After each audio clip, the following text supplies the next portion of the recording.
সেই ঐতিহ্যবাহী যেই জমিদার বাড়ি আমরা কিছুক্ষণ আগে ঘুরতে আসছিলাম, তার ভিতরে আরেকটা নিদর্শন রয়ে গেছে আশারানী মন্দির। আশারানী মন্দিরটাও অত্যন্ত সবাই তৃণমূল একটা জায়গা।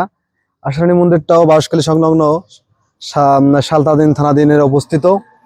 এখানেও সবাই প্রদর্শনীর অনেক পর্যটকরা আসেন, প্রতি বছরের ন্যায় ঘুরতে আসে। এখানেও খুব মিলন মেলার মতন একটা চিত্র, না দেখলে সবাই মিস করবেন।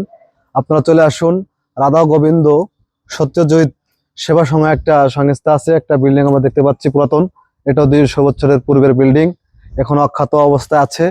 এবং অক্ষত অবস্থায় আমরা অনেক কিছু দেখতে পাচ্ছি, যে আসলে 200 বছরের যেই কারিকার্য এখনো সেটা আমাদের দৃশ্য দেখতে পাচ্ছি। এটা কিন্তু আসলে চমৎকার লাগতেছে।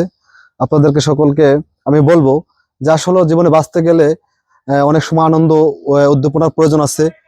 ঘুরলে আপনি না বুঝতে পারবেন না যে বিগত 200 বছরের আগে বাংলাদেশ কেমন ছিল আর এখন বাংলাদেশ কেমন। ওই সময়ের যে একটা ঐতিহ্য, এগুলো আমাদের ভিতরে যাতে আমরা লালন পালন করি, আমাদের ভিতরে অনেক আনন্দ এবং মজা পাবো আমরা। এই জন্য আমি সবাইকে বলবো যে আসেন আমরা রাধা গোবিন্দ সত্যজিৎ সেবা সংঘ সংস্থায় ঘুরতে আসি এবং আশারানী মন্দিরে আমরা আসি। হিন্দু সাংস্কৃতিক আমাদের কাছে খুব ভালো লাগে, কারণ হিন্দু মুসলিম যেখানে বসবাস করে সেখানে আনন্দময় বসবাসটা হয়। এই জন্য আপনাদেরকে সবাই অনুরোধ করবো যে আপনারা আসুন, দেখুন যে 200 বছরের পুরাতনতম হিন্দুদের কিছু নিদর্শন। আসবেন, আপনারা সবাইকে আসার আহ্বান জানাচ্ছি। ধন্যবাদ।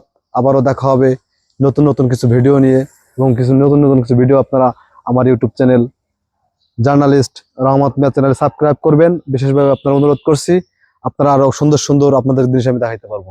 আল্লাহ হাফিজ।